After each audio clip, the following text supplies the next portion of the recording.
Hello friends, good morning. আশা করি আপনারা সবাই ভালো আছেন। তো আমিও খুব ভালো আছি। নতুন একটা ব্লগে আপনাদের অনেক অনেক স্বাগত।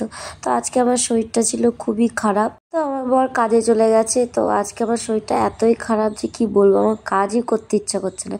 কিন্তু কি করবো বলো, আমরা তো মেয়ে, আমরা কারোর বউ। তো আমাদের অনেক দায়িত্ব কর্তব্য, কারোর মাহা অনেক দায়িত্ব কর্তব্য আছে।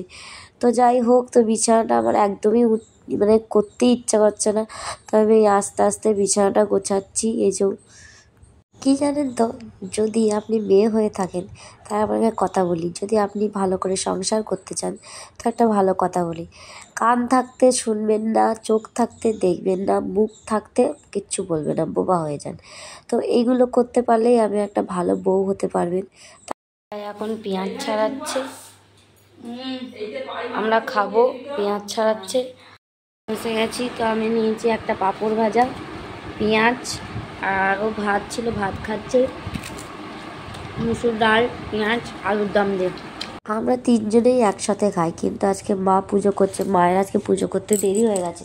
তো মা এখন পুজো করতে গেছে বলে, তো মা বললো যে তোরা খেয়ে নে, কেননা খিদে পেয়ে যাবে, কখন তোরা খেয়েছিস। আর আমি না সেই সন্ধেবেলায় খেয়ে নিই, রাত্রে আর খায় না। তার জন্য মা বলছিল তোর খিদে পেয়ে যাবে, তুই খেয়ে নে, 10:30 বেজে গেছে। তো এই যে আমরা খেয়ে নিচ্ছি, দিয়ে আমরা চান করতে যাব। আমি অনেকদিন ব্লগ বানাই না, তো এবার আমার খেয়াল নেই যে আমি ব্লগটা কন্টিনিউ করতেই ভুলে গেছি। তো কি করব, ভুলে গেছি। কাল থেকে ভালো করে ব্লগ দেওয়ার চেষ্টা করব। আজকের মতন আমাকে ক্ষমা করে দিন। আর আমার ব্লগটা ভালো লাগে প্লিজ লাইক শেয়ার সাবস্ক্রাইব করবেন, আর আমাকে ভালো ভালো কমেন্ট করবেন, তাতে আমি আরও ভালো আপনাদেরকে ব্লগ বানিয়ে দিতে পারি। তো বাবু এখন ঘুমিয়ে গেছে। তো এখানে করলাম শেষ, টাটা, বাই।